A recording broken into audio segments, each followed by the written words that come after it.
To order, and let's do the Pledge of Allegiance and have a moment of silence, please.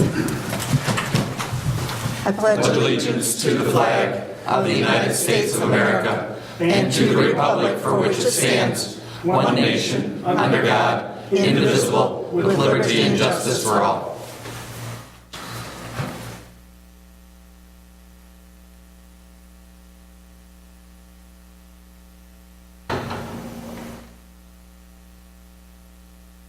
Okay, thank you.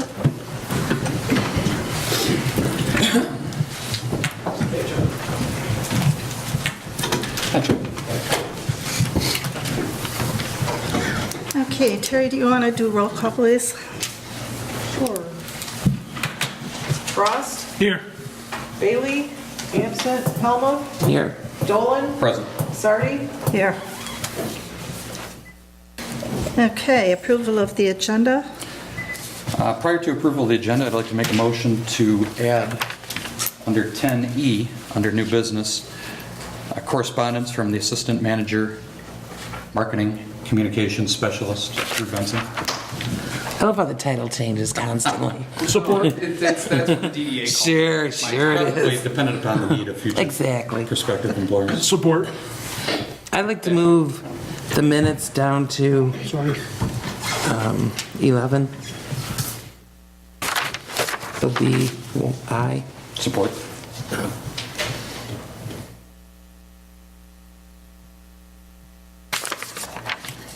If there's no other changes, I'll make a motion to approve the amended agenda as amended.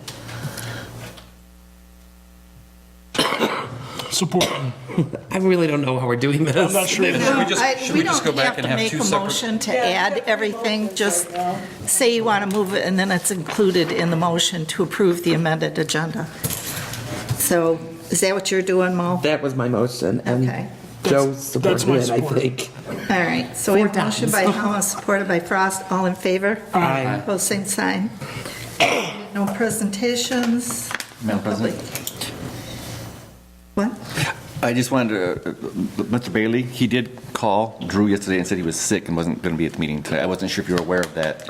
Sometimes you guys do the excuse. I didn't know. I'll make a until motion just to after excuse tonight. Dave Bailey from the regular council meeting of September 25th. Support. Okay, we have a motion by Helmut, supported by Dolan, all in favor? Aye. Opposed, same sign. Okay, again, no presentations, no public hearings, call to the public on non-agenda items.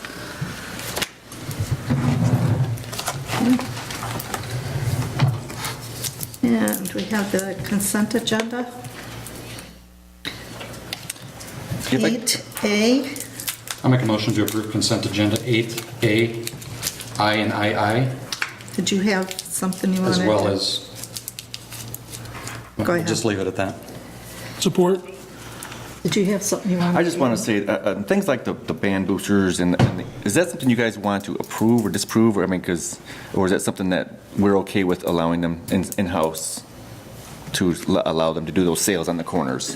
In the past, I think it's just been okayed by the manager. You know And that's the what her rules are. email kind of indicated that. So I wasn't Right. sure. I know in the past we kind of had included those in the packet, so I just wanted to get a feel for that. I think just as communication, but I think Okay. you guys can make. Okay, because I told her we'd have to wait for the approval and stuff, so I wasn't sure. Okay, Okay. thank you. I didn't Motion hear ended the- with 8A. Okay. Was there support? Yes, support. Thanks, Joe. We have a motion and support by Dolan and Frost. All in favor? Aye. Opposed, same sign. Then we go on to B. I'll make a motion to approve consent agenda 8B with the exception of the minutes which have been removed to include bills totaling $109.14 and the budget amendment, major roads correspondence. Support. Okay, we have a motion by Dolan, supported by Helmut. Carrie, do you want to do a roll call, please? Sure. Sardi? Yes. Dolan? Yes. Helmut? Yep. Bailey? Absent. Frost? Yes.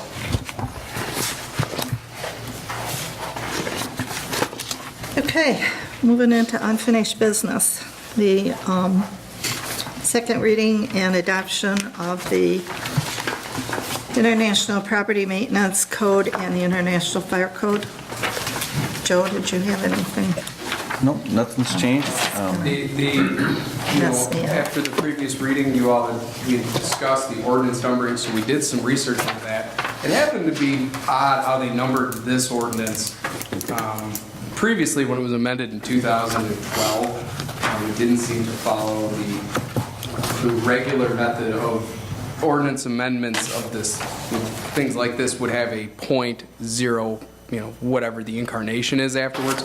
But we did find the correct ordinance number. The -02 and -03 are the way that they are referenced in the Code of Ordinances, and so the .01 after each one is indicating that this is an amendment to those specific ordinances. So we did look into that, corrected that. That's the only changes on these proposed ordinance amendments.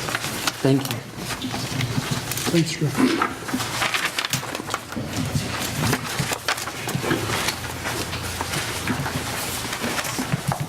Okay, what's council's pleasure? I'll make a motion to approve the second reading and adoption of ordinances 379-02.01 and ordinance 379-03.01. Support. As presented. Okay, we have a motion by Dolan, supported by Frost. This doesn't need to be a roll call, does it? Okay, all in favor? Aye. Opposed, same sign. Next, we have the special event application for Witches Night Out. Just to follow up the last meeting, they did get us a sketch. It has been reviewed by both the chiefs, fire and police, and Don. Pretty straightforward, all contained in the park area, and everything is in place as far as the hold harmless, proof of insurance, application fee, and everything else. Madam President, I move to approve the special event application for Witches Night Out, October 26th, from 4 p.m. to 10 p.m. at Centennial Park. Support. Okay, we have a motion by Frost, supported by Dolan. All in favor? Aye. Opposed, same sign. No new business.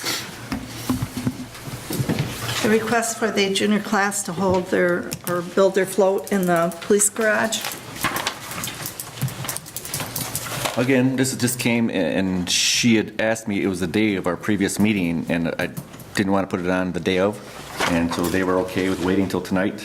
I did mention to Sam Barna from the schools at our last leadership meeting, is it an official event, and would their insurance come over and cover it as other school events, and he indicated yes, so that part is in order if you choose to allow. Madam President? Actually, can I ask a quick question? Yep. It's a junior class project. Will there be an adult present? Yes. I've worked on floats and A there were couple. no adults. Okay. All right, that's my only question. Okay. Madam President, I have some comment on this. I don't even think it's been 2 months since we vacated the contract for the Alcohol Anonymous group to hold meetings inside of that same facility. The premise of doing such was that it's a municipal building. We didn't want to incur the risk. There were security concerns as presented by the police department. I know this is a somewhat different scenario, but there was a lot of justification given during that meeting, and I'm a firm believer that we should say what we do and do what we say. I don't necessarily think that a municipal building garage is the proper venue for a school function or a school project. I don't think we should necessarily incur the liability of ensuring tools left behind and projects go, I guess, undamaged, whatever the case may be. I just think there are 4 classes. The other 3 have found other locations. This is a private event. In the past, most of these events are traditionally held on private property or at churches or things of the nature. I just don't think that we should go against what we have already publicly stated for the reasons we've publicly stated that we want to do with that facility. Mo? Where are we at with the garage? The lease ran out at the end of August, I think, so they have moved on, I think, probably in the middle of August. They were out before the end of the month, so they are vacated. And I did get one estimate for the removal of it. I haven't shared it publicly because we may get other ones. But that's, at this point, all we're at. Now, it was the last meeting, I think you approved the middle school robotics team to use it this fall. Another school function. Eric's concerns aside, I don't have a problem with this. I just think, okay, we've got AA out, now let's take a look. What are we gonna do with the building? Let's make a decision, let's get off the stick and get something done. We're either gonna keep it or we're gonna get rid of it, and let's decide before we spend another month, another winter heating it. Sure. And that, that was some of my concern when we did the robotics, because they were probably a couple month process in the fall time, and then they're done towards the end of the year, perhaps? Mid-December. Mid-December, so, okay, and I thought, well, when that one came through, I thought, well, this one is only about Sure. 2 weeks, 2 to 3. So I thought, well, I'd put it back on with a recommendation to approve it because it's already been allocated out for a couple months. Until somebody wants to have Winterfest float, or somebody wants, I just. By all means, And yep. I don't actually mind, because our insurance, we have insurance on the building. And the insurance of the school will Right. be provided. But let's pick an end date, end it, tear the building down, do whatever we're gonna do with the building, and pick a date and get her done. And your point is well taken. The robotics, afterwards, and after we had made that vote, I kind of deliberated on it, and we're sending a conflicted message. I know both institutions have insurance. However, if there were to be some mishap, we would have liability, irrespective of the insurance. And at one point or another, I think we have to decide what we think the purpose is. And personally, from my perspective, I voted for the robotics after having not thought about the previous decision. And going forward, I feel like it's important to be consistent, so.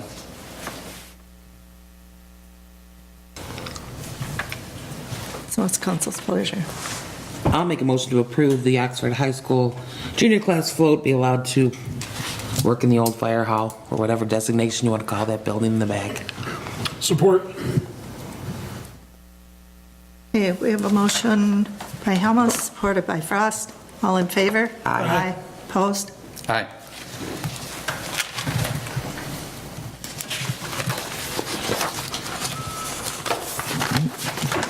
Okay, next thing, under new business, B, the well number 3, repair and possible cleaning.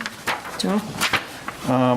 Don helped put together a little more of a format for the vendor to use to try to make it a little more an apples-to-apples comparison, and both of them, I'm looking for mine, it's out of order here, I think, but they have done so, and they are here to answer questions regarding that. I think you guys both have it, or should have it, both of them, in the packet there. I saw mine, but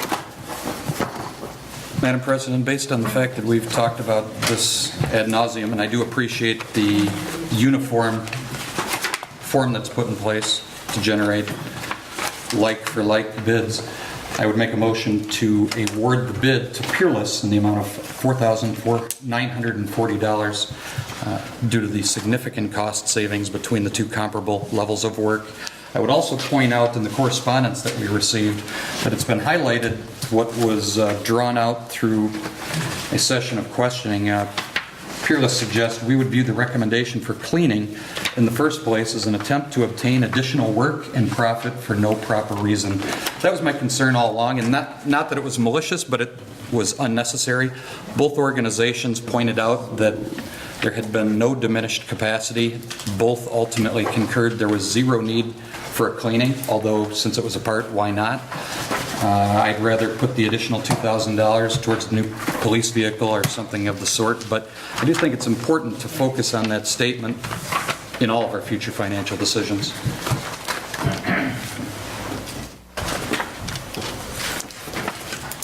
Do we have support?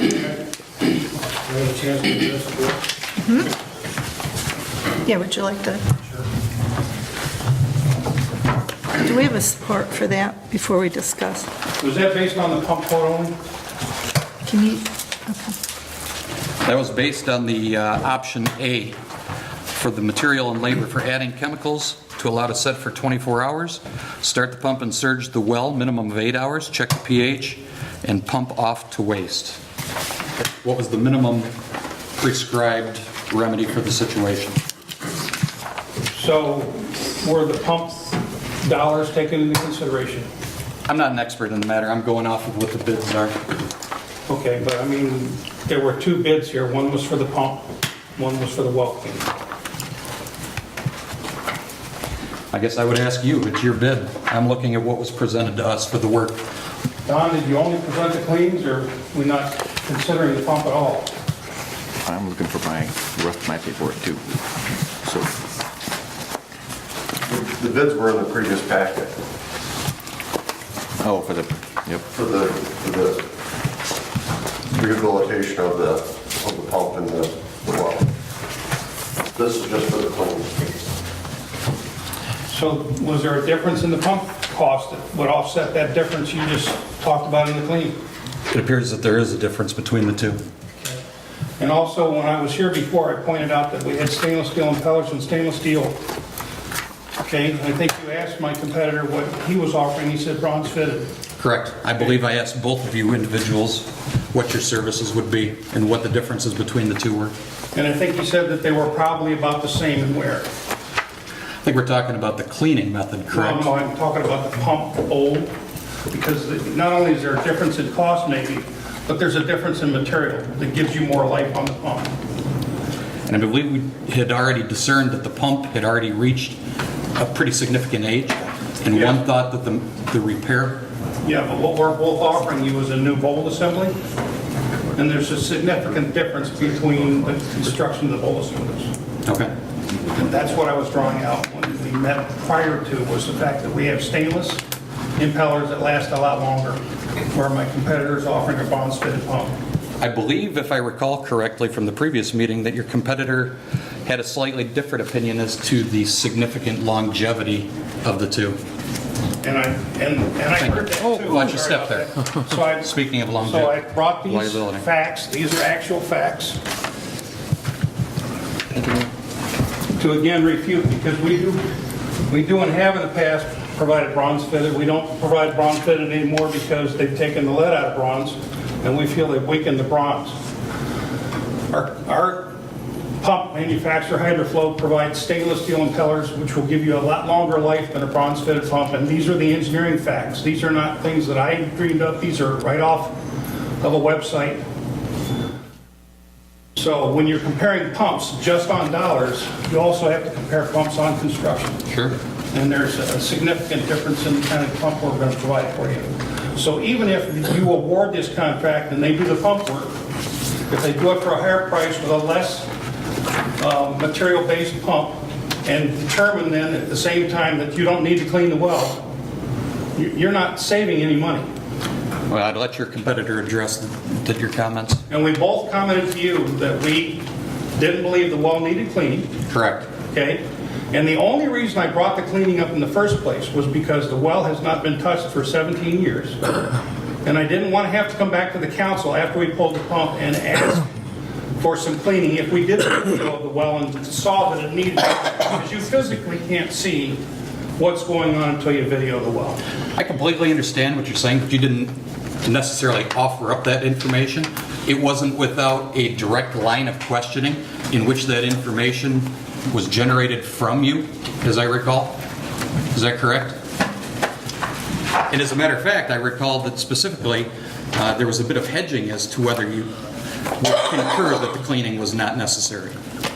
I only said that we wanted the video. The video is included in our pump. Completely understand. To prove that it didn't need cleaning, and not to have to come back to the council for additional money if it needed cleaning. That's the only thing I said, because of the longevity. And I think we both agreed, and we told you at the time, that the typical life of a well in this state doesn't make it to 17 years. This is a very good aquifer here. Correct. So while my testing that I do for you every year shows that it doesn't need cleaning, I only added that part on so we didn't have to come back, okay? Now, Don and your city manager put together a cleaning quote for us to do, okay? And in that cleaning quote, I'll put a quote in there for sonar jetting the well, simply because of the fact that it was in close proximity to well number 3. And if you put chemicals in there, you'd have to shut down both well number 3 and well number 4, okay? And I believe there was discussion stating that that would not be an issue when the season of sprinkler use came and subsided, when this was going to be done. That's possible, yes. Right. Okay. But my competitor said in that meeting also that he could do sonar jet. Correct. Okay? We called the guy who actually designs and sells the sonar jets, Brad from the Water Well Redevelopers, and he said that Peerless does not have license to sell sonar jets in the state. So that's a false statement. Well, we'll find out in a minute. Okay?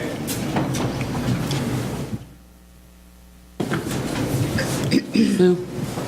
Yes. Madam Joe? President, just one question. Do we have previous relationships with either of these businesses? I'm Dan, I believe. Can you? Both. We have. We did have a relationship with Peerless Midwest until 2000 or 2001, and we've been with Northern Home of Well since then. I think it was 2001, maybe 2002. But yes, we have. One more question, Madam President.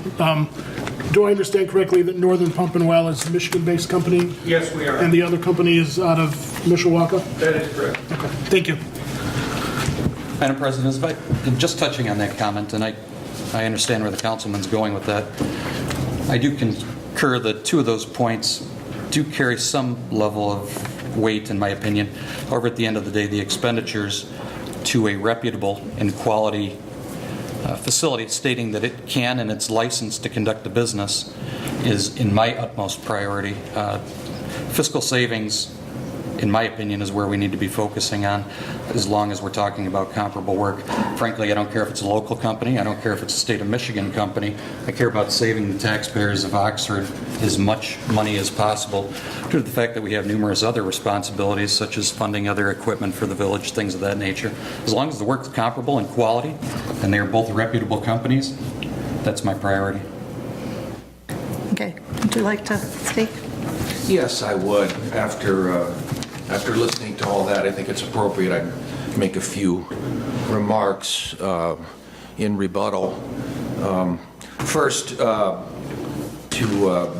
back up a sec, and I'm sure Don he didn't have any dates in front of him. We worked here till '09, was the last year that we did annual maintenance.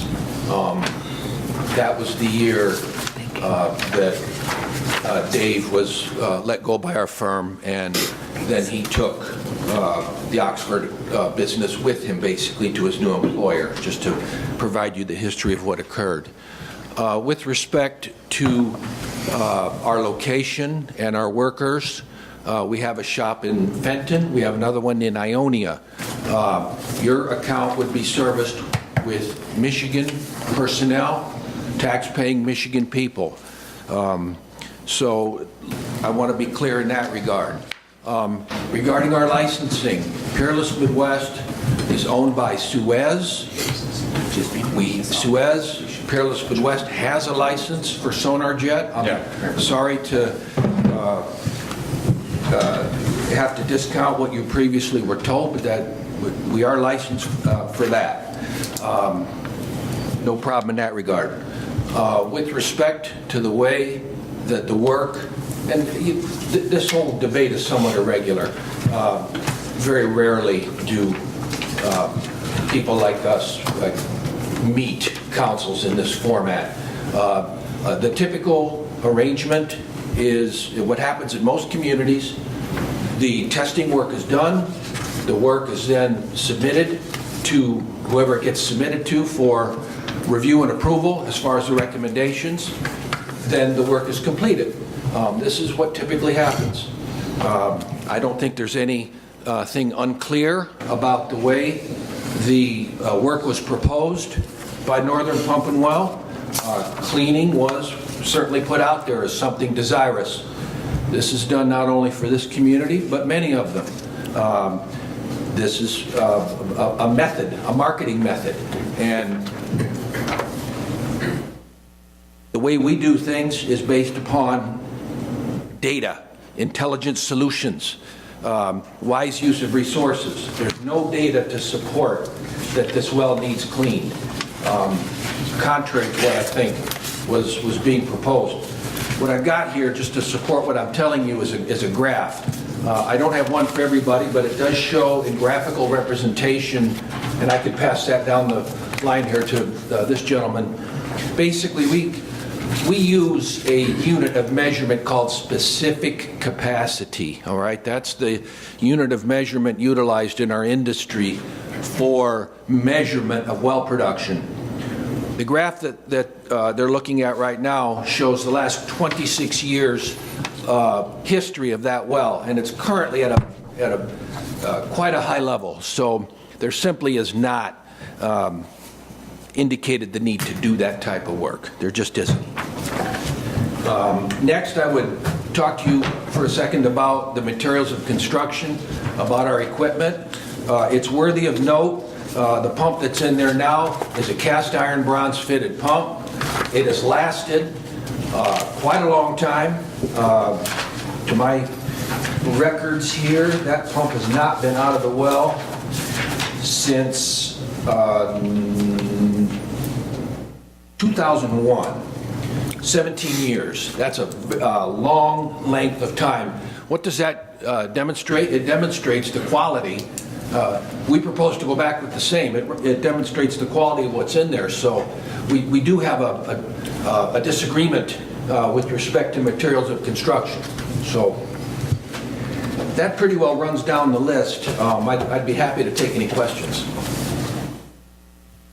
So it's not your position that there is a significant or a measurable or necessary difference in quality of materials for the equipment that's being discussed as was presented? Yeah, that's exactly correct.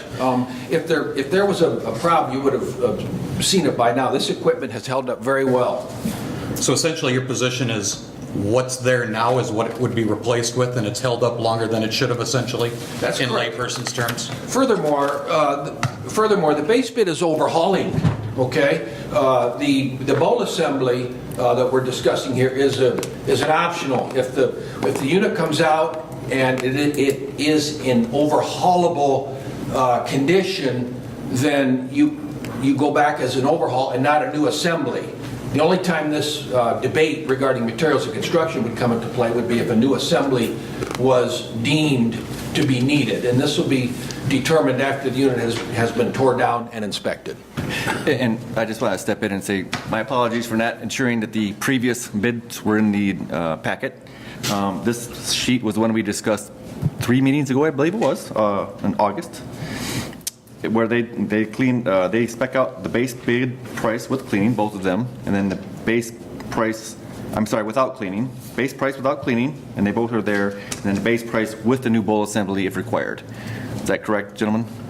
That's good that those numbers were. Yes. One with- And then the cleaning is where we got off. One with the rebuild and one with the new bowl assembly. Yes, and then the cleaning is where the differentiation was a lot last time, but they both indicated that they don't believe cleaning is, There was line Needed. items for everything. yes, the initial bid I'm talking about. That's Yep. correct. Yes. And cleaning was recommended by them. I think we need to be upfront about that. Yeah. As I recall, cleaning was initially recommended, and it was through a series of questions which determined that maybe it was not necessarily needed. Yes. Based on the information, I would retract my original motion. I misspoke.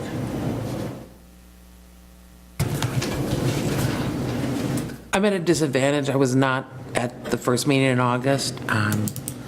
So I'm not going to say I'm not a little lost with the old and the new and I'm trying to keep up. I will say this, as far as both companies are concerned, they have a great reputation with the work they've done with the Village of Oxford. And I just want to make sure that's clear. Sure, of course, I wouldn't disagree with that. At the end of the day, it boils down to price for me. And frankly, I don't care about geographical location, I care about best value. So, can I speak? If you're going to speak, you need to go back up there. Are we going to go back and forth? Is that? I just want to say something with regard to what Keith just said. So if it's based on price and we don't believe that you need cleaning, then why don't you base it on the pump overhaul period? Absolutely. Okay.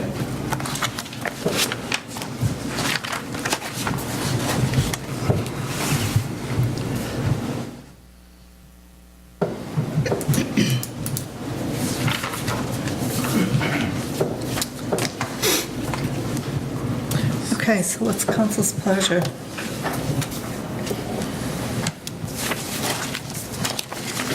At the first meeting, did we have any recommendation from our DPW director? or just either company is good company? I believe that was the case. That it wasn't specific because they Okay. were going to come explain it because it was rather technical and he didn't want to wade into that territory. It wasn't his strong suit. That's So he fine. left it up to the technical folks to describe. So now going to the two estimates that we have in front of us. The recommendation for simply the maintenance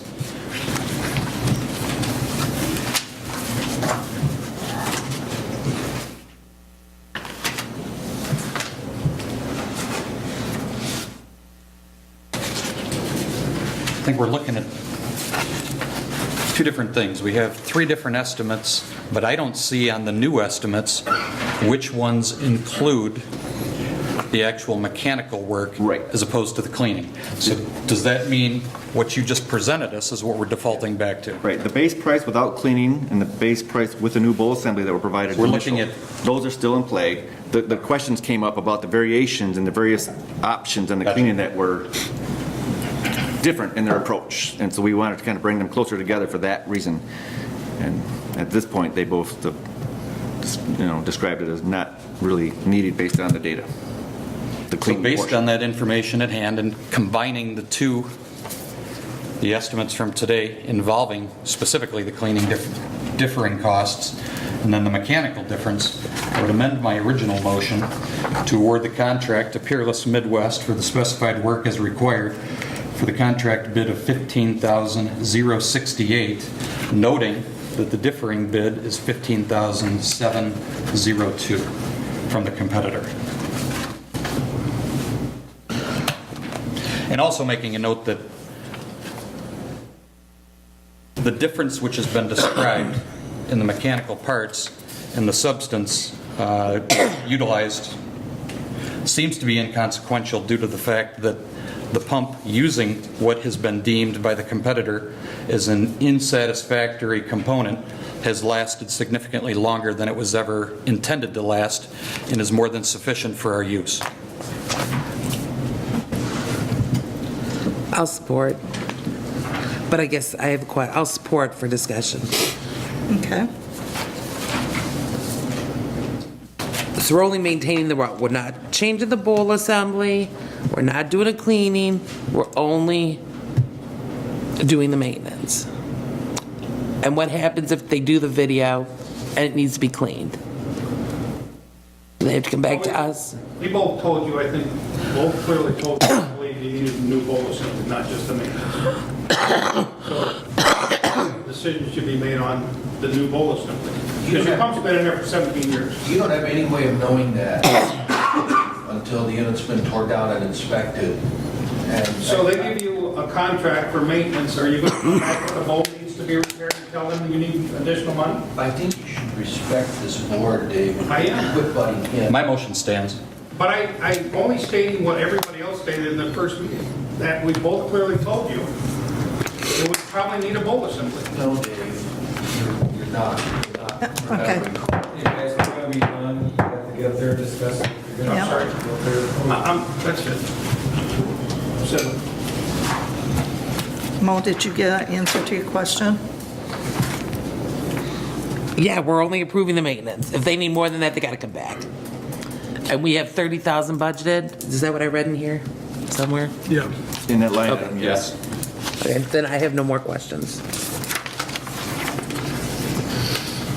Okay, so we have a motion by Dolan, supported by Helmuth. Terry, do you want to do a roll call, please? Sure. Helmut, Yes. Frost, No. Dolan, Yes. Sardi, Yes. and Bailey's absent. I'm going to add as an editorial to that, some of my decision, aside from cost effectiveness, is the fact that I think originally at the previous meeting, some of that information was misrepresented. I think it was known to the people deemed to be experts through the line of questioning that council asked that cleaning wasn't necessary. And I think it was broached in a fashion which made council believe that it was necessary. And I'm going to be honest, that's, to me, as important as what the cost is. I don't necessarily think that the situation was represented as forthright as I would have liked to have seen. So that went into my decision as well. Sorry you misunderstood. I think we could look at the minutes and find out it wasn't a misrepresentation. Well, that's not the way. Madam President, can we Okay. move on, please? Thank you. Come on. All right, the next thing is the MDOT annual permit. Yes, council, this was an annual thing that MDOT just wants to know who from our village is okayed and allowed to apply for the permits. Don usually gets a blanket permit for the DPW work in the right-of-way, and he can do certain work that he is covered by that permit. So, for instance, the parade permits, Memorial Day Parade, in the Lone Ranger Parade, those permits were put in by Chief Sowald. Those were kind of a separate deal, but this is your annual maintenance type permit. And I just put down that just to cover all three of us, that myself, Don, and Mike could be on that list to get those permits lined up in case there's some reason one of us wasn't available. I'll make a motion to adopt Resolution 2018-17 Support. as presented. Okay, we have a motion by Helmut, supported by Frost. All in favor? Aye. Opposed, same sign. And then we have discussion regarding the outdoor sales ordinance. As I don't know, requested at Drew, do your you last wanna- meeting, there was some confusion or some discussion from the public about the outdoor displays sales ordinance, so we just wanted to put together some information for you all about the current ordinances that are in place that reference this topic, the research that we've done on the topic as this has come up in the last couple of months, and what has been done so far, just to provide some clarity for you all and allow you to have a discussion and do what you will with it. The research was impeccable. Thank you. Yes. I appreciate the detail. Yes. I think it laid any question as to what transpired to rest. Oh, I do want to add, I guess, just for the public, there is some discussion about the history of this ordinance as well. That over the course of time, how this ordinance has been addressed by the village. Just for clarity there. Yep, appreciate that. Well, I have a comment to make, because reading your thing through this, since 2009, it's been set aside, then it's been discussed with no decision, then it's been set aside, then it's been discussed with no decision. Then there was no motion, again, no motion. Then the village council rejects what was sent from the planning commission. Then the village council sets a joint meeting, and at the joint meeting, the item was not listed to discuss it. And since 2010, this has languished with no further discussion. And I'm embarrassed by that, because I think that that's inexcusable that this has gone on since 2009 and been set aside or had no discussion, no motions, and we're now at this point. I think it's council, and I'm including myself in that, should be embarrassed by this situation. The second thing, it's not your fault, Drew. It's an indication of many things within this village. The one thing that I am going to say is that I think that this also needs to be taken to, I agree with Chuck, and it should not be a special land use thing. There should be a permit, and it should go with the current business, not with the, and when that business closes or changes hands, they have to come back for a new permit. It should be a yearly thing that's looked at, and there should be standards set for it. I also think that there should be some discussion at the DDA level, and that, because this is all occurring within the DDA district, I don't think that they even know that this is going on. So I think that there needs to be some discussion there. And what I wrote down was that in order to get off first base with all that I said before about how many times it's been set aside, I think that whatever we decide to do, it needs to go to the DDA. They got one meeting to make a decision. They should get the information ahead of time so that they're prepared to discuss it. I think it should be the same way at the Planning Commission. You get the information ahead of time, all this that you've put into it, they make a decision, and it comes back to council, and we should take care of it that night. This is absolutely ludicrous that this has happened. I mean, I'm ashamed of the village, based on your research, that this has occurred. I guess that's all I got to say. The only thing I want to add to that is I think, the breakdown that I included from the minutes of those, even the minutes themselves don't include the conversation.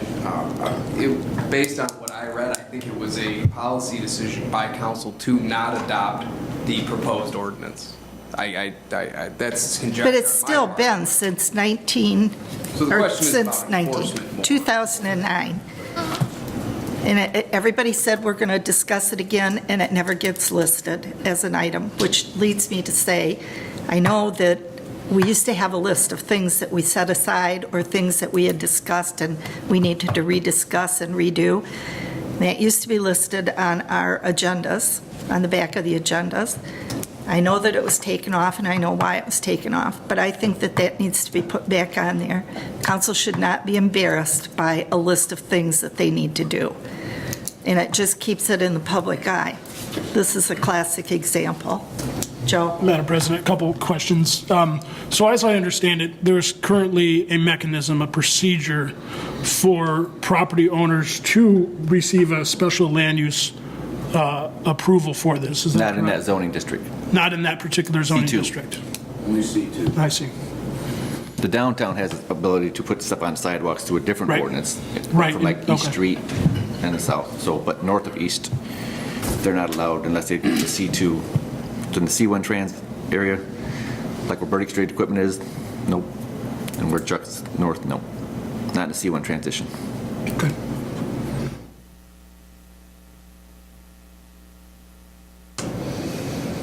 I would concur with your So- comments, and I'd just like to add that I think it's symptomatic of previous management and previous council that didn't want to make a decision.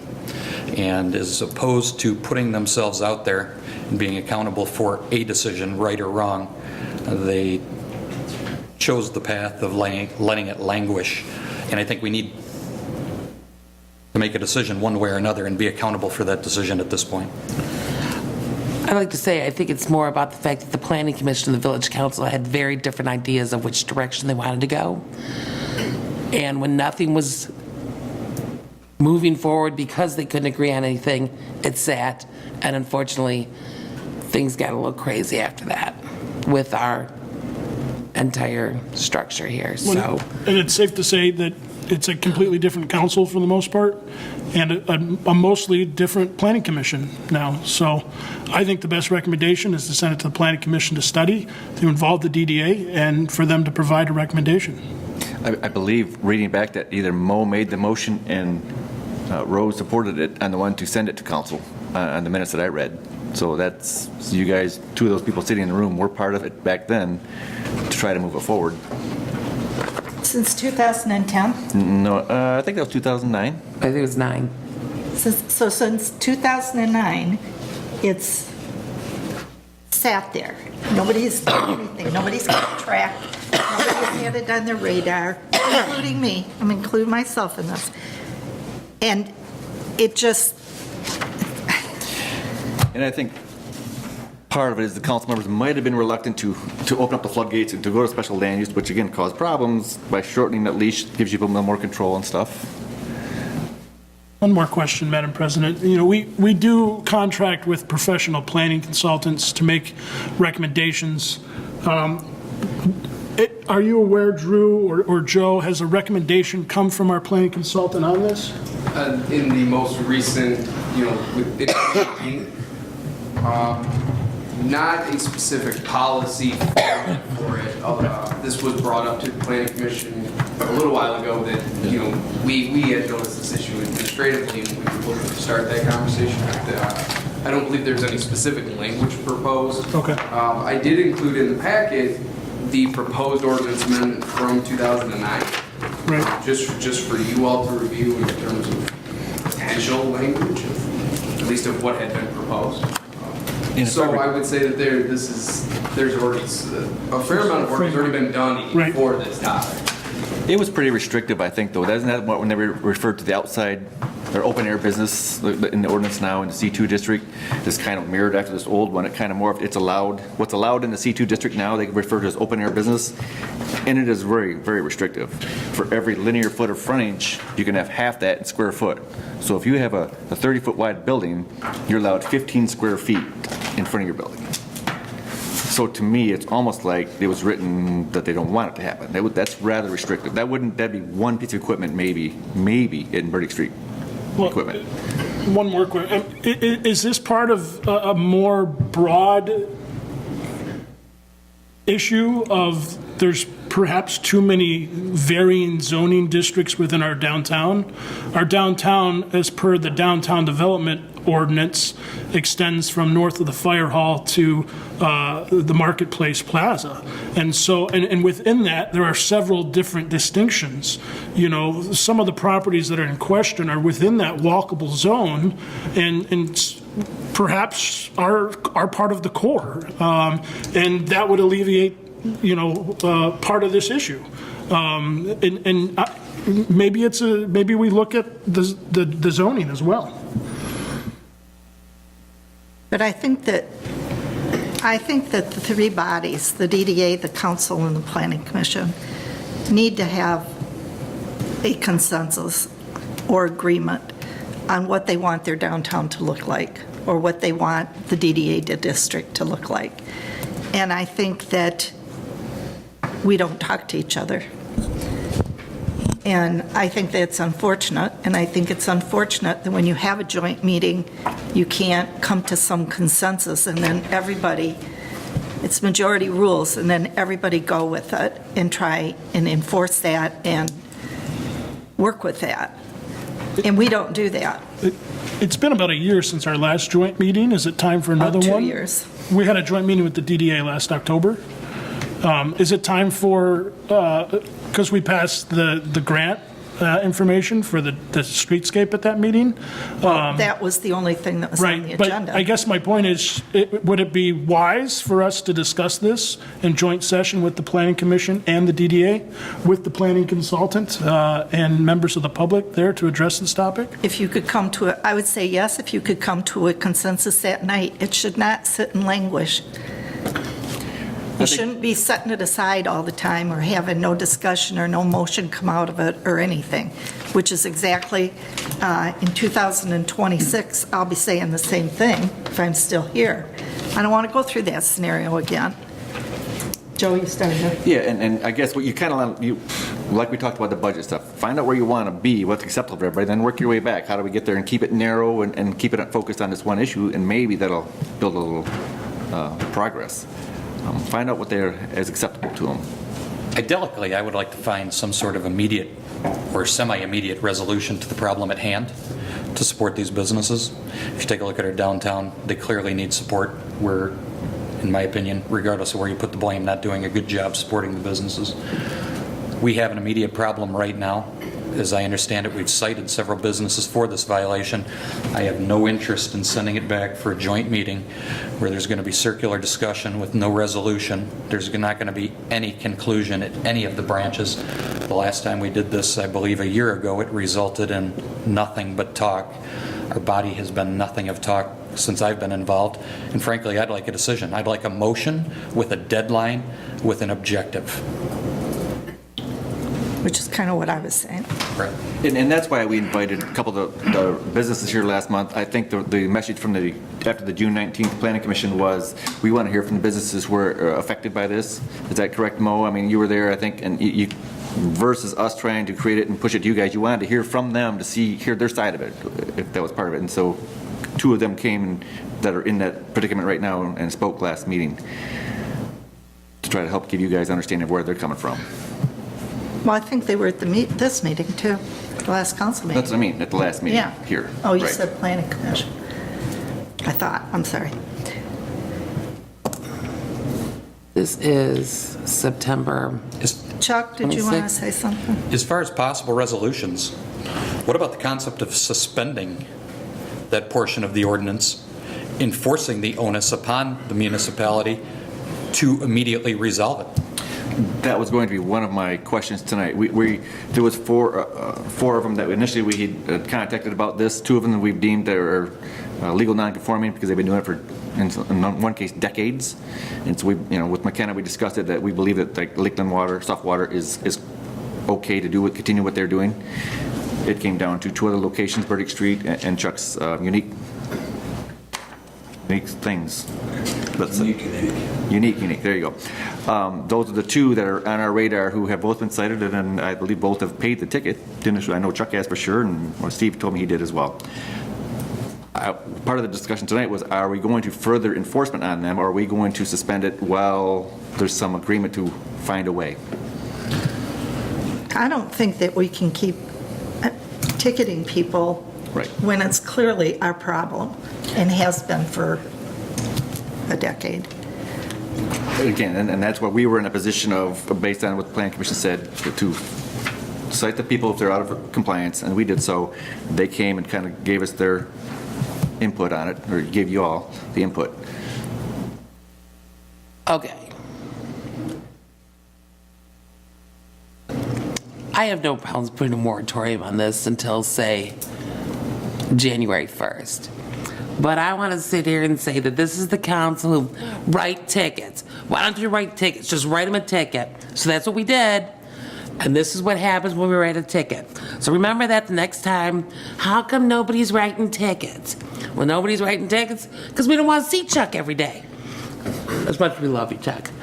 But just remember, this is what you get when you write tickets. So either stand up behind it, but if we want to put a moratorium on this until that's 3 months. In 3 months, we should be able to have an ordinance written. That's 2 meetings from the Planning Commission every month. That's 5 Planning Commission meetings. We can throw a ZBA meeting in there, a couple DDA meetings. We should be able to come up with something. I would just say that, while your point is well taken, I would say it's comparing apples to oranges. We're talking about 2 different scenarios. The ordinance issues in which we have discussed ensuring that there is compliance, there has been concurrence or at least consensus by council, and decisions have been made.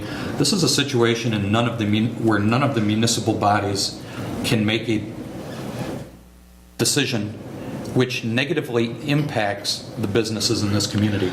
And I don't think our inactivity should negatively impact the businesses which rely on the community to do business. So I don't think we're talking about the same thing. The but I Planning understand Commission where you're made a coming from. decision, and when they wrote the ordinance, the fact that people don't agree with that decision creates the list of back and forth to the council and the Planning Commission, the DDA and the ZBA, and when you don't agree with the Planning Commission, just come up with the amendment.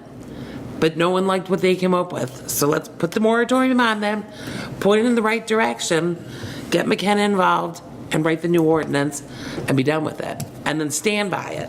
I don't think that by writing the ticket, I thought that was a good decision because it brought a problem to light. So in that respect, I think that we should still be writing tickets and enforcing the ordinance. And if there's a problem, obviously, I think there's more out there, then it brings it to light and you get some action on it. Theoretically, the system worked. I think any moratorium should include the fact that if you don't have outdoor storage now, just because we have a moratorium doesn't mean you can go put outdoor storage on it. No grandfathering. Exactly. It's just because there's a moratorium for the ordinance. If you throw something out there that you've never had out there before, we can write you a ticket. I don't want people to think they get 3 months free outdoor storage. Correct. I think the moratorium is just for these.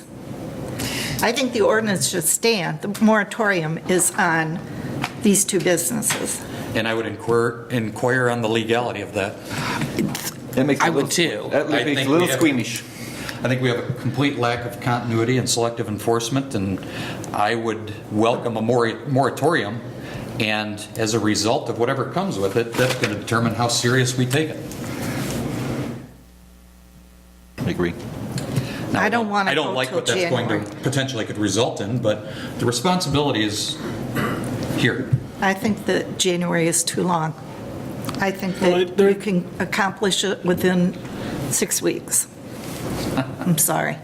I think that's being ambitious. I- Although I agree with you, it needs to be looked at, it needs to be taken care of. I would say too that business owners, and no disrespect to the businesses who are represented in this, should do their due diligence before certain actions are taken. And again, there's no disrespect because I encourage business. But there are laws in place. This is a law that has been in place, and that needs to be respected as well. I agree, we should, however it's structured legally, we can't keep charging these folks tickets, but this needs to be addressed. Chuck, did you want to? Just touching on the law, you're right. That's completely accurate. Unfortunately, the organization hasn't chosen to adequately enforce. Right. So we've left a That's level right. of uncertainty. There is, indeed. So a lot of issues. I guess the big thing is that things weren't handled properly way back when. The ordinance wasn't placed, it wasn't enforced. During that time period of 2009 and 10, Burdick Street started putting stuff outside. They weren't ticketed, it wasn't handled properly. And we end up with roughly 6 businesses, not 2 businesses, that have been doing this for, I'm the new guy. The rest of them have been doing it for years. So we're going to have ordinances, they should be enforced, the people should be ticketed. And if that would have happened in 2009, I wouldn't be standing here today, because that should have been handled back then. The DDA, I don't want to be disrespectful, but they send a map out. They put this in stores. It says, whether it's our unique retail stores, renowned eateries, or hometown charm, there's something for everyone in downtown Oxford. Although I'm in the DDA, what are we defining as downtown Oxford? Because if you look at this map, they stop at Dunlap's Collision on the north end, and on the south end, which is near Reardoney, they stop at the Crittenden Building. That's not even on the map. To the core district. Yeah, no kidding. So the DDA, as far as a lot of us are concerned, we don't even exist. We pay 40% of the money that goes to the DDA, but they are not proactive as far as being involved with the businesses. They've never even been to my store, not one of them. Nobody on the DDA, nobody on the Chamber of Commerce, no Chamber of Commerce ambassador, and only one person on this committee has been here. Who would that be? My arch enemy came to the store. Right, Maureen? I was there, Maureen's but I didn't sign anything. Maureen is the only person on the DDA, the council, the Chamber of Commerce that have been in my store. I try to go in all the businesses. 4,000 other people have been there. So what I'm saying to you is, to answer your question about zoning, we just reduced the number of classifications. We just did that with the master plan. I think we got it down to where it's about as lean as you can get it. Drew took the initiative with Chris and went to the planning commission this year on June the 19th, and the planning commission was presented this issue on June 9th, where they elected to set aside this topic until further direction. So I guess they're looking for direction, and that direction's got to come from you. And to back up on Joe's point, the stuff that was written up, it's way too freaking complicated. 2 feet for each square foot of frontage, it's like, wow. All these businesses, I'm totally different than Burdick Street Station. I'm totally different than the guy selling salt. I'm totally different than the guy selling window washing fluid. You can't put us all under the same tent. It has to be uniquely designed for each business. We each got to make our pitch of why we need what we need. And they either approve it or they deny it. So putting a lot of restrictions or guidelines, that isn't going to work because each one of these businesses is totally different. So my suggestion, you send it to the planning commission with these instructions. You don't want special use. It has to be a permit. It has to be reviewed by the planning commission based on a presentation by the applicant. And based on the applicant's presentation, they either approve the presentation or they don't. There's no guidelines that they need to fall into. It's what I present to them. If it makes sense to them, they approve it. I shouldn't have to shoehorn my stuff into some little slot that they arbitrarily decide. It's up to the applicant to make his pitch. And they either approve it or they deny it. And you got 1 year. If you screw up, you're done. If you sell your business, it's done. That's, I think, the ball is in your court. You have to be very specific because they've already gone to them once and they got nowhere. They got nowhere. We try to be proactive in June. This is in June. I opened business May the 1st. In June, we said, hey, this is an issue. I'm no dummy. I know what the zoning says. I know that people were violating it. But it's like, well, shit, if these people have been violating it, I guess they're not enforcing this, so I guess I'll do it. It wasn't, well, should I raise the hand and ask for permission? I got 5 other businesses that have been doing one guy for 9 years with no repercussions. I know exactly what the ordinance says.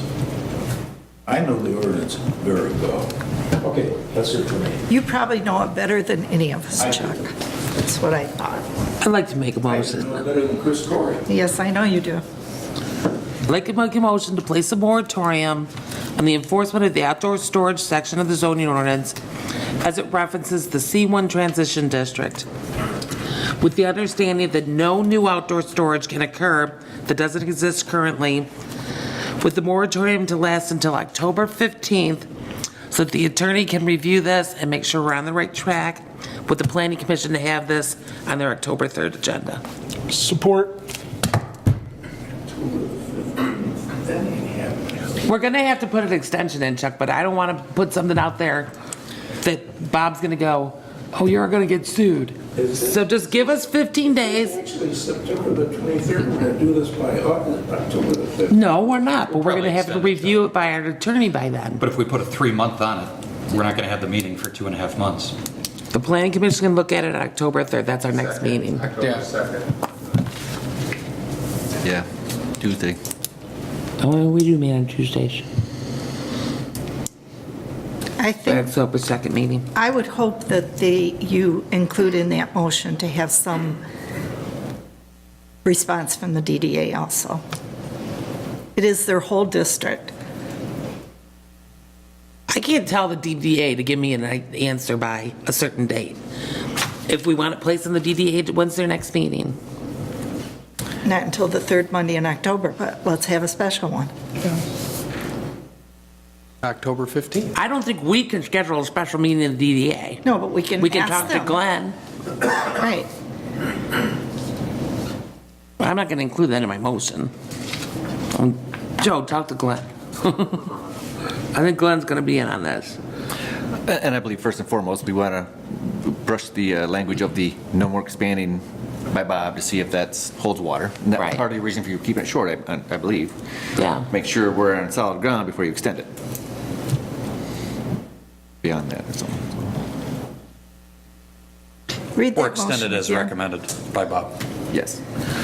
To place a moratorium on the enforcement of the outdoor storage section of the zoning ordinance as it references the C1 transition district, with the understanding that no new outdoor storage can occur that doesn't exist currently until October 15th, so the attorney can review with the planning commission to have it on their October 2nd agenda. Thank you, CJ. In any zoning category, because your ordinance is only in this C1 transition. The C1 transition is the district we're talking about, right? Yeah, but what if someone in another district does it? Well, then they'll have to come, and they'll have to come to a meeting, Chuck. We're just doing C1 transition. That's all we're doing. And you're not allowed to come to the meeting. Convoluted as this seems, I think it shows that there has been change in the last year. Some of these things are being enforced, some of these things are being fettered out and resolved. You want to read it, Sue? No, Would like a copy of it. I think that, yeah, Absolutely. I think that we should give direction to the planning commission that we Right. do not want special, Well, we do that Yes. after this. Right now, you're talking about just moratorium, what we Get think. the it'll- moratorium going, then we can give the planning commission the DDA direction. Joe? And will that direction come from Mr. Madore in terms of, directing that chair to take this action? And maybe even some broad guided outlines Okay. to say, here's kind of what we're at, here's where we kind of would like to open it up to. I think That'd be a that, good idea.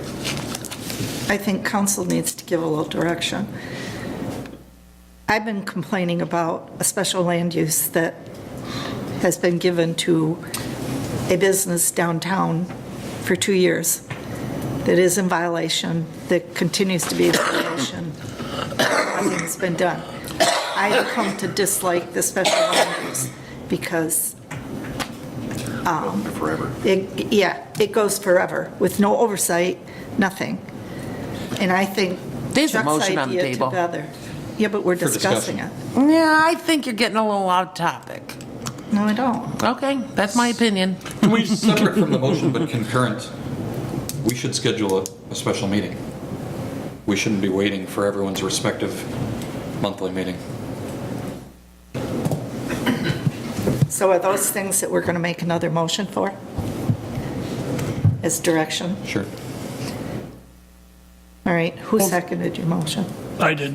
If the planning commission has already made recommendations and this council nixed those recommendations, then I think it's wise to have the planning commission revisit it again. It's ultimately, that's the function of those commissioners, is to set zoning and ordinance policy, and then for us to approve, recommendations, and for us to approve. So let's empower them to make those decisions and work through the process and go from there. Their meeting is 1 week from tonight. Just, October sounds like it's And further we away. can pass along the content of this. Right, and I think part of I the, think it needs to be part of a motion. Yeah. part of the discussion should I include disagree the with permit passing things along. recommendations. I'm sorry, what did you say? Part of the discussion should be the permit idea. Right. And they can take it, they can put something together and give the DDA the opportunity to review it on October 15th. And although I agree that the odds of this being able to be done by October 15th are very low, but that's a separate motion. I think that was the idea. Okay, so we have a motion by Helmut, supported by Frost. All in favor? Aye. Aye. Okay. Now we need a second motion. For a special meeting? Special meeting, we want a permit process, not a special land use. Well, the We content want would this be- to So will be, this special meeting to take the place of the next regular planning commission meeting? no, their meeting is next Tuesday. They can't talk about it next Tuesday? Yeah, they are going to. We're going to talk about it next Tuesday. So what's the, I guess I Make sure that don't, it gets on the agenda. I don't understand what the purpose of the special meeting is then. Because our meeting's in 2 weeks from tonight. We'll be back here. Right, so they could have recommendations to us by our next regular meeting, correct? There's only, a few days for them to get to hear about it, get the background and digest it. I mean, those packets are going out. No, then they'd have to have a public hearing before the first reading and all It that. depends if it's a No, zoning there's no ordinance way amendment. There could be a recommendation Yeah. that you all could approve by your next meeting. Yeah. Chris Corey is going to do, they aren't going to do squat without Chris Corey writes something. Chris Corey isn't our planner anymore. Yep, Mario is. No, it's Mario Ortega. Ortega. I'm just saying that the planning commission logically is going to look to the planner, whoever it is, to make a recommendation to them. I think I'm going to call the planning commission in the next 24 hours, so I don't think y'all have to worry about that. And the report that already has been in your packet can be forwarded to them. Right, and they're very familiar with the outdoor storage, most of them. We have one new commissioner. Other than that, everybody's been there to discuss outdoor storage, I believe, at some point or another. So we can have a report back for the meeting on the 9th. We won't have anything in concrete, but we can have a report back for the 10/19/9 meeting. But I would like the Planning Commission to actually discuss it and not just rely on a out-of-town planner who doesn't live in the community. Right, he's just going to help them craft what they want, I think, it would be part of it, you know. They need to kind of decide what are they willing to open up to and recommend, and There would likely be some proposed language that goes along with what was previously proposed in 2009. And, you know, the board would throw out some recommendations that they've had from other communities and take the feedback from you all tonight and give them the opportunity to put something together. It wouldn't be done at that meeting, but that feedback can then be crafted together and they can look at it again at their next meeting on the 16th and have something for the DDA board to look at, although that meeting's after that. That's why these things tend to take so long. The meetings don't line up very well, but Absolutely, and we should do everything possible in order to set aside our personal schedules and make meetings line up, whether it requires a special meeting or not. And I would concur with the comment about the out-of-town planner. The only input I would prefer in this matter from an out-of-town planner is language. I want us to dictate what's going to happen in our community.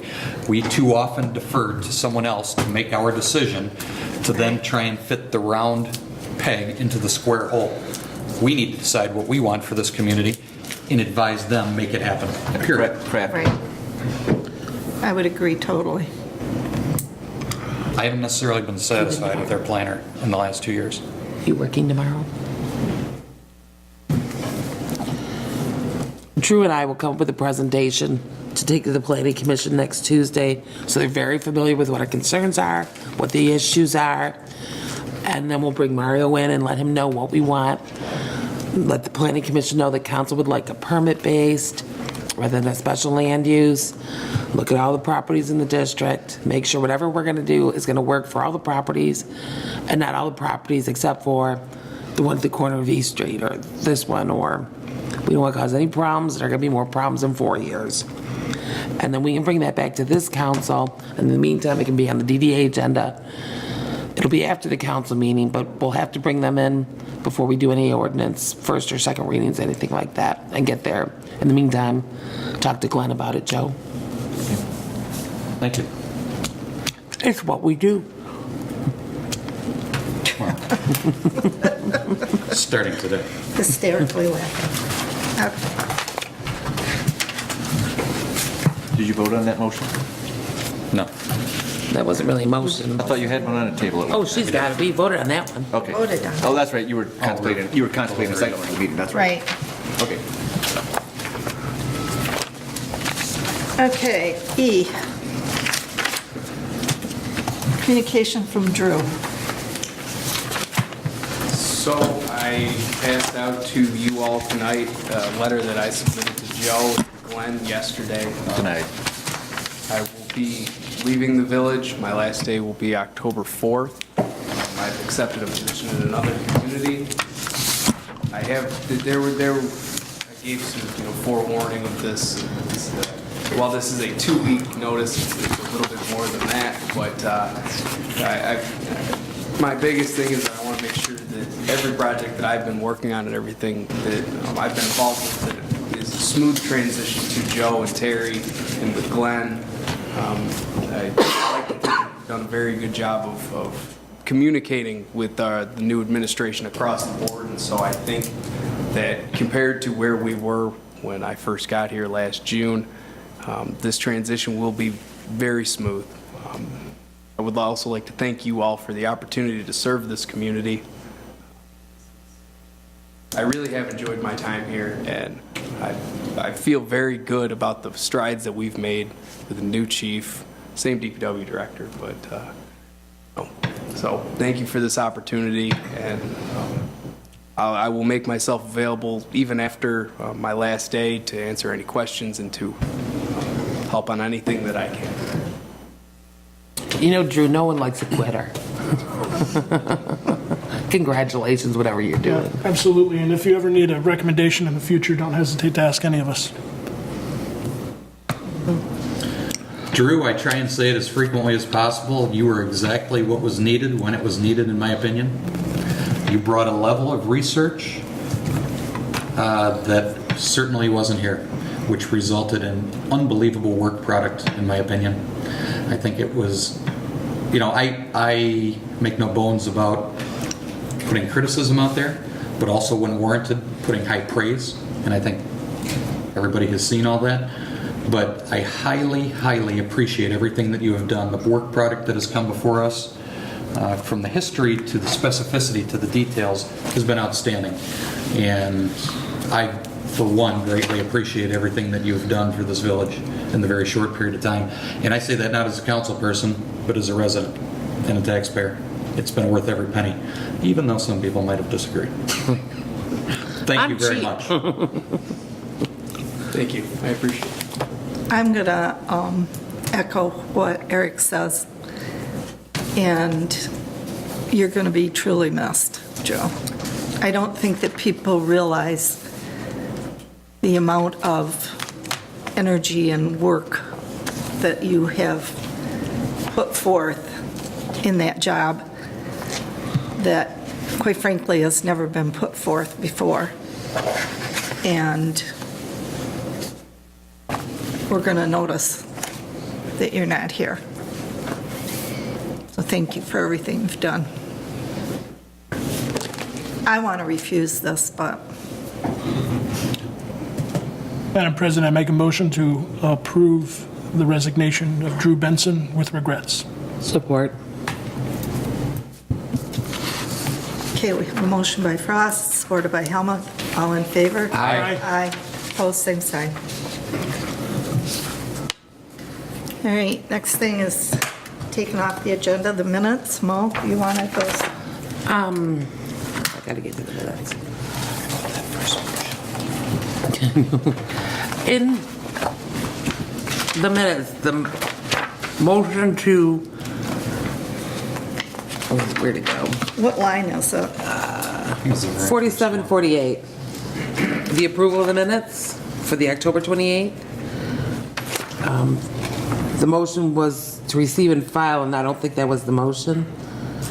Unless I'm reading it wrong.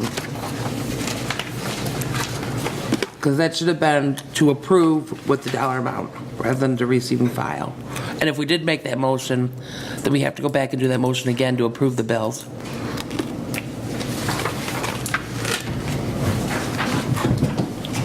Does everybody see what I'm looking? I guess it's actually line 52. Motion by Dolan, supported by Helmut, to receive and file the consent agenda items, including the bills. But that should have been an approval item. Right. So if we made that motion, we have to make a new motion. If we didn't make that motion, we have to correct the minutes. I think that's a condensed version of what the motion was. Right, but it should say, Should be I agree to with Mo, approve. it should say approved. Because we had to have a roll call vote. For the dollars. Yes. Yeah, because the revenue expenditure report. Okay. Because that 8B, I, and triple I were including the bills, right? It was probably to approve the consent agenda items under B, I, 2, 3, as presented. But we're even As I receiving- recall, rather than to it was, receive and file. I, to include bills totaling. So the receive and file. Somehow all those correspondence. eyes just sound right. Yeah. Yep. The receive and Right. file the correspondence and approve consent agenda items. I think that was it. There's a motion under A. There was two motions that night. Motion by Dolan Holland to receive and file consent agenda items under 7AI and II. All in favor, motion carried. That was a voice vote. And then approval of items B had a roll call vote. Motion by Dolan Holland to receive and file consent agenda. It shouldn't be to receive and file, it should be to approve. Okay. I think if the word approves in there, we're good. As long as that's Receive and everybody. file with the A items, approve with the B items. Right. Okay. Right. Okay. There you go. And that's all I had. Okay, public comment?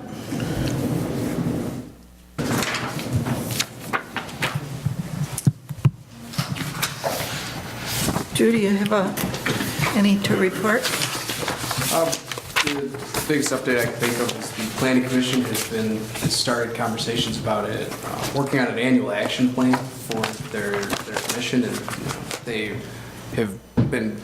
they brainstormed a series of different specific planning issues that they are going to look at paring down into a specific action list for the coming year.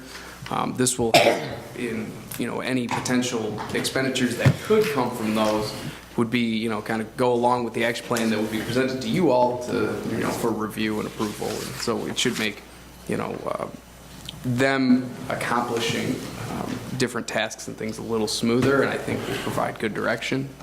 Maureen can provide some details from that conversation as well. That's the biggest thing that I can have for you right now. Don? Mike? I'd like to say, Drew, it's been a pleasure working with you, working professional on behalf of the Acton Police Department. We're going to be missed, and cop treats will never be the same. Thank you. Terry? Well, nobody's going to miss Drew more than myself, because Drew's just such a big help in the office, and his work is all going to be coming our way now. So hard shoes to fill, and I would like Drew. At the October 9th meeting, our next meeting, I'll have some recommendations and a report for you from working with Plant on the financial issues that we have. Joe? Yeah, I got a few items. I did send out a report via email in regards to the LED upgrade program, and kind of highlighted how it went. It was kind of a stroke of luck for us. We were looking to put some lights in the other room when these folks showed up. We were looking to spend $5,000. As you know, we went through the whole building, the DPW and the parking lot and stuff, the Scripter Park. I kind of broke it down into 3 areas: electric usage, inventory replacement cost, and then the labor to replace the bulbs and belts. The 3 different ways we're looking to save revenue. The cost of light fixtures and the labor to install the 779 bulbs and lamps that have been done would have cost us $44,000 had we just paid to have them done. We got that amount done for free. They've given us a little bit of inventory. If there is a light bulb that goes out, we already have it on site to replace. And then that, again, if we do end up having to do that, we get to include the cost of the labor to replace those bulbs, because each month we give them a share of electrical savings to the Energy Reduction Coalition, the ERC folks. So it's worked out well. I think we're all done, right? Don was like a few weeks ago. They finished up 1 or 2 oddball ones a few weeks back. I broke down the cost savings with electrical, maybe savings on the inventory that we purchased throughout the year, and the labor costs throughout the year that we might expend replacing bulbs around the buildings and stuff, of roughly around $9,000 anticipated savings through the year. And then we're paying the ERC folks $7,003 this year. So we're looking to save about $2,000 a year, and that amount that we pay them, that's front loaded for them to recoup some of their cost, that will reduce each year throughout the program. And again, they provide us with free replacement bulbs for all of the fixtures if any time they go bad. So it's worked out well. I don't think we've only had 1 or 2 issues, I think, with a bulb. I think that one over there has blinked once or twice. I keep an eye on it. So that was one of the things I wanted to talk about. Last Friday, we did have the new phone system that was approved a few months back installed. They came, got it all taken care of. They were in Monday morning to train us and kind of go over the system. It went pretty seamlessly.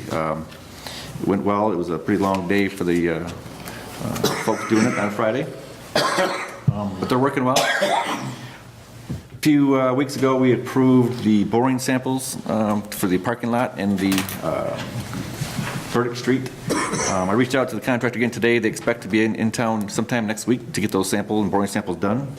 I just asked him to please give me a heads up so I can let DPW, police, and everyone know, so they don't just show up and throw up a flag in the middle of Burdick Street one morning.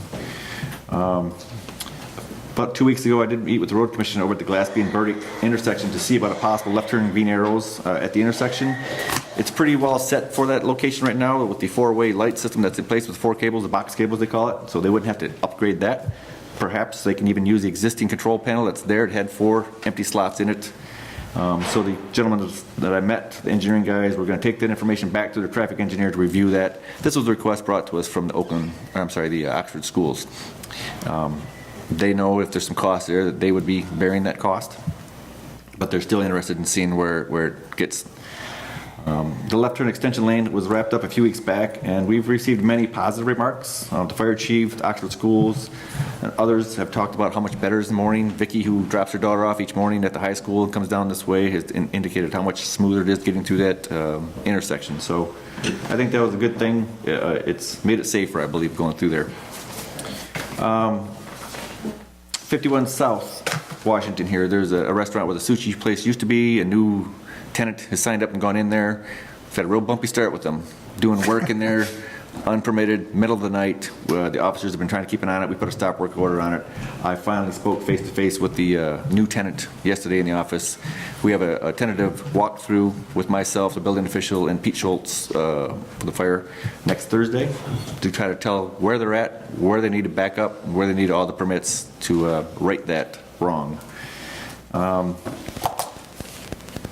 couple weeks ago, and I think even last week, there was some heaved paving brick areas down around the trees in the downtown, South Washington, from Burdick South. The DPW went right out, got right on it, was able to get those corrected easier than I thought. I mean, we thought we were going to have to pull them out and pour cement. It worked out well that they were able to pull them out, remove some excess dirt, and put the pavers back down, and it looked well. They were heaved up, and we had some trip hazards down there we took care of. The driveway approach on East Burdick into the Northeast Quad that was approved a few weeks ago has begun. The drain structure has been replaced already, and you see some blacktop patching around it. They expect to be back perhaps this week to do the concrete and asphalt removal and replacement, so that lane closure signs are still there, and they will be closed again when they get into that area. The parking lot engineering that I discussed here, I think it was the last meeting. As I stated then, we put $8,000 in just as a dollar amount when we budgeted back in spring. That worked well for the Burdick Street, but it's not nearly enough for what's come back for the parking lot engineering for this entire complex. That included, in Rose's portion at least, the removal of all the concrete walkways behind here and fixing up the downspouts and stuff. They were both over $20,000, where we had $8,000 in. They're not really apples to apples right now, because when we met with Roe, he brought up a few things and he added some of the concrete removal. I don't believe the Novak and Fraus had theirs into theirs, so it's kind of not fair to compare them apples to apples. But we have chosen to go forward with Roe with the street project. I know Roe had worked here over the years, and I believe satisfactory over the years. I worked with Roe for years myself, never with Doug Skyless, but with others in their company. The purchasing policy of the village, it talks about, how you do this, how you go about it. One of the things that talk about is with professional services. You don't need to follow, it's not as strict. You can go with who you want and work with them, because some of those things, $5 less here, $5 less there, doesn't matter, maybe even in larger scales. But that is part of the old policy, which again, Bob Davis I spoke to him today about this, trying to get something back to us by the next meeting for some updating of that policy.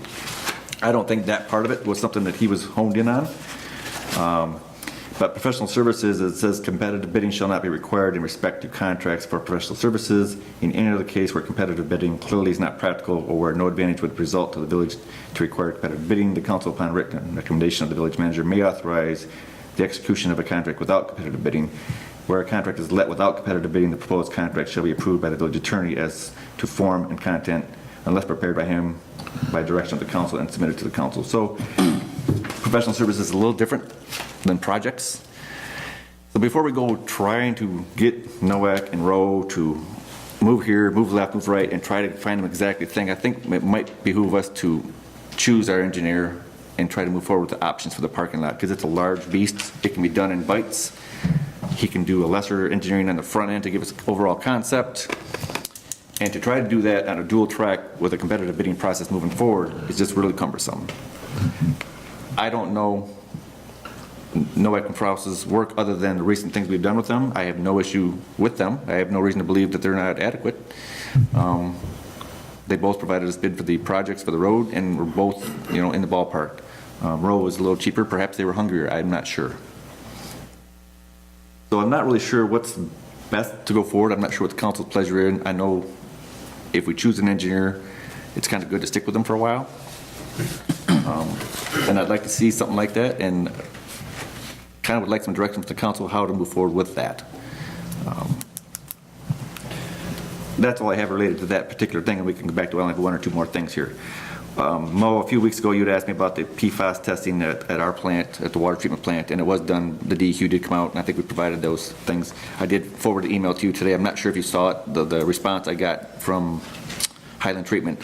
DEQ never got back with them, but they did reach out. There was a lab, I think, that does it, and it's like $528 for a sample. They would send the bottles out and give us instructions and stuff like that, if we so choose to do our own sampling using Highland, or perhaps even Don could do it and send that off. So I just wanted to get back to you. It was a delay there, but we did get back some response from them. Thank you. Last but not least, I just want to say, echo everyone's remark to Drew. Drew's been great to work with. I've been here for, 9 months now. I'm thoroughly impressed at someone of his age, his ability, the research that you talked about, Eric, and the in-depth, and sometimes I almost have to throttle him down a little bit. A little over-exuberant at times, which is not a bad thing. Don't get me wrong. Yeah, it's going to be, I'll be working with one arm behind my back a little bit. I'm not sure what the best way to move forward is. Some of the items he's been doing for this year plus were in the clerk treasurer's department. Once Terry gets her head above water and this stuff like that, some of those things will transition to that realm. So I don't think we're looking for another Drew.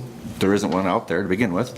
But I think maybe something else that might fit, and I don't know right now. I'd like to feel this out for the next few weeks, and then maybe bring back some ideas to the council to see where we're at on that. But I wish him well. I had nothing but good to say about him today when the city of Troy called today. The lady, I think, was more excited after speaking to me off the phone than she was before. I told her she would not be disappointed in any way, shape, or form. So that's all I had on my report. I'm open to any questions or comments. Were you looking for feedback on the bidding process tonight? Yes or no, it's nothing urgent. If you guys want to soak it in, digest it, that's perfectly fine. We'll be here in 2 more weeks. It's kind of hard to drag these guys along and bring this kind of a project into a exact line-by-line, apples-to-apples comparison as we move forward and as we bob and weave a little bit. And then you're still trying to keep it under wraps so they don't know what the other person's doing, and it just gets really difficult. And that's one of those things that, like I said, your attorneys or your other professionals, sometimes you just want to buy in with one and move forward and work with them as those plans morph and move and your options change. It's tried to morph and to do that along with this. Bringing 2 people along with you is a little difficult.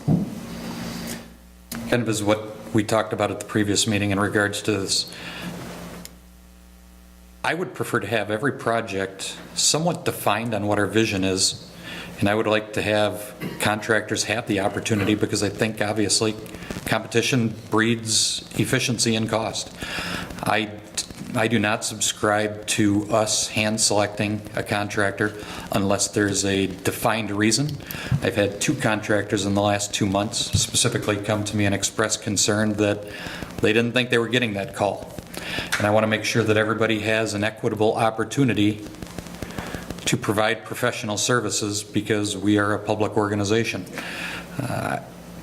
I think it leaves a lot to be questioned if we were picking and choosing and selecting certain things based on previous experience, not knowing whether they are competitive. So my preference is always to define what we want and to put it out there. So. But are you talking contractors, or are you talking, like, I think what you're talking about is individual contractors bidding on projects. When you get into having planners or engineers, to me, that's a different level. And it's like Joseph, you need to pick one and then just go have that as your planner or have that as your engineer. And I think... Well, I think we should solicit for both.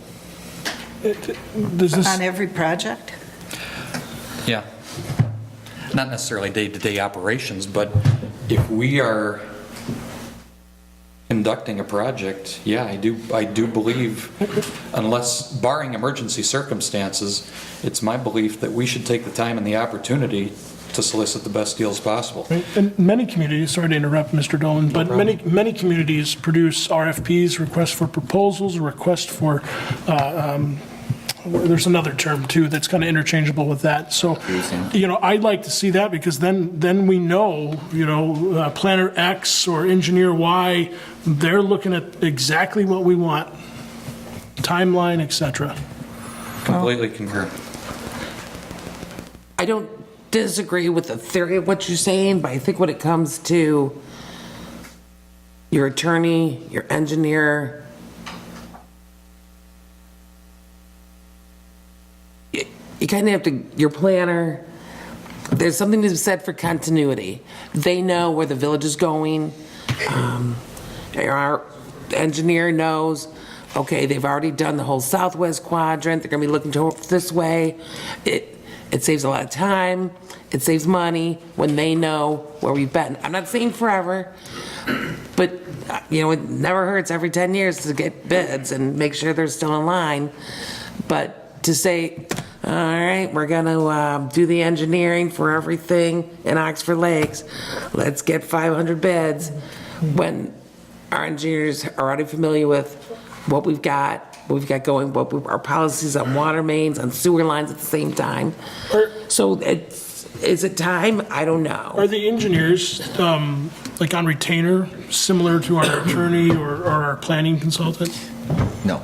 Okay. No. And let me go back to it. And I agree on the projects with you, Eric, that it's, if you have something and it's spec'd out by an engineer, you're going to get apples to apples, and they're going to follow the specs, and so therefore everyone gets a better opportunity to be apples to apples.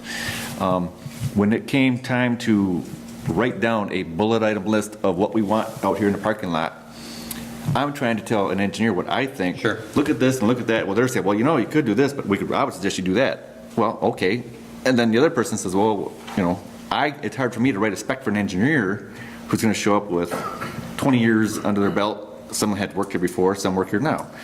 I started with a good list, but that list was a starting point, and their professional experience as they lead them around here, and we're talking about this, they're coming up with a little bit of variations.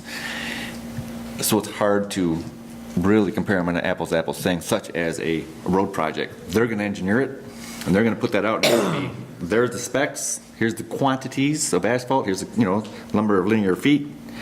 So when those people are bidding it, it's been spec'd out. It's kind of hard to do that in the opposite way to the engineers, and just in practicals for me.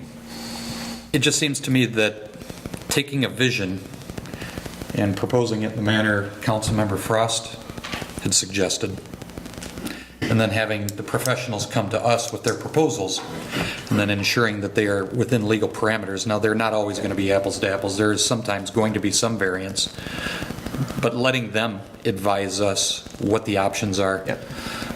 especially on larger projects, especially on a larger engineering project, there is going to be a difference. That's why I haven't shared the numbers with council or anybody else that of the 2 project engineering quotes that I've received. I haven't shared them with anyone. I just, that they're over a certain threshold that was much higher than we budgeted for. But there's variations in their approaches. And I don't know if it's fair to compare them. Well, your dollar is X and your dollar is Y, because they mean different things. And that's kind of where I'm at. I think Bob Davis would say, let's get back to the agenda, and we might be veering off onto a topic that's not on the agenda. Just saying. In lieu of Bob, I agree. Just saying. So we don't need the direction tonight. I just wanted to explain kind of where I'm at and why I haven't brought those to you yet. I'm still not, ready to show them, because I don't want what we saw tonight with the well thing and how this kind of went one way, then back another one, back and forth. I don't want to see anything like that with our engineering.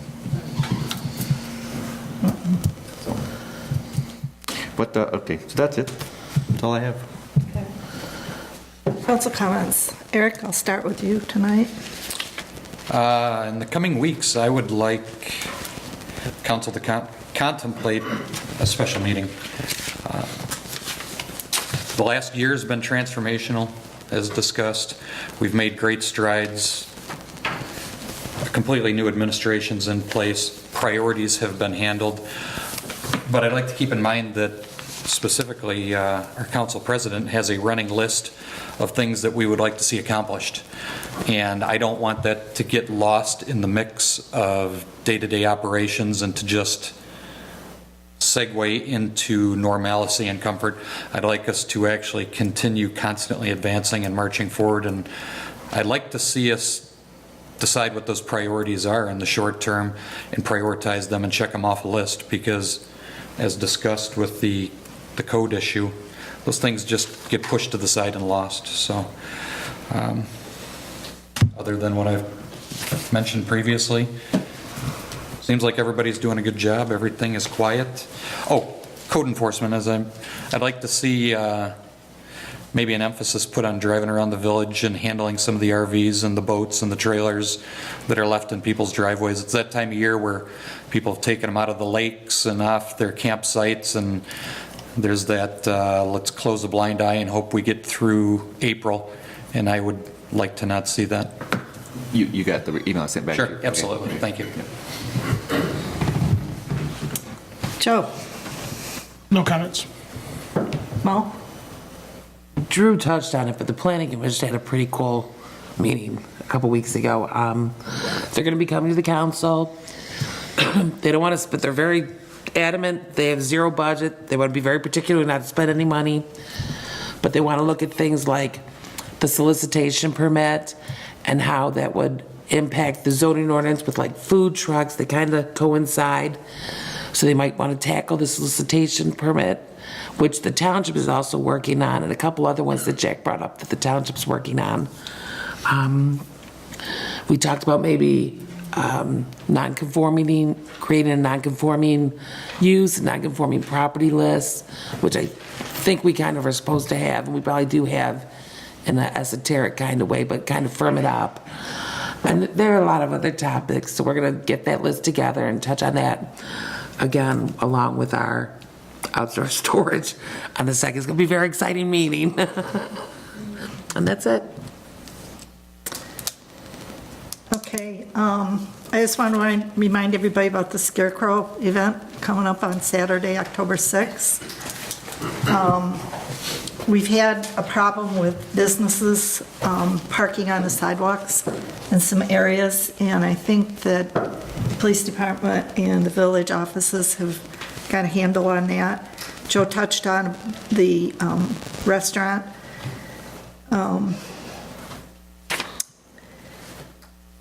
Holly Trail is going to be closed in the village sometime for 8 to 10 hours for resurfacing, sometime the first 2 weeks in October.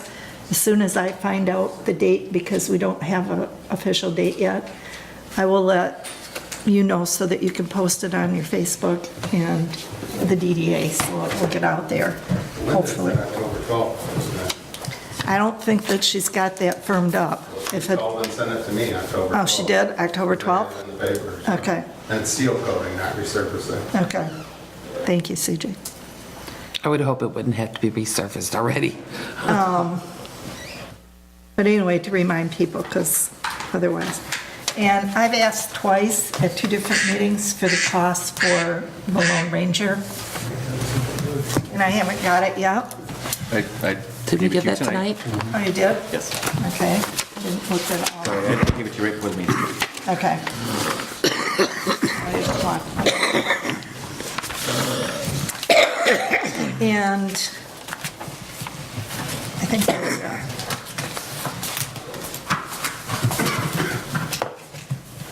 We don't have a closed session. Make a motion to adjourn at 8:12. Support. Okay, we have a motion by Helmut, supported by Frost. All in favor? Aye. Opposed, same sign.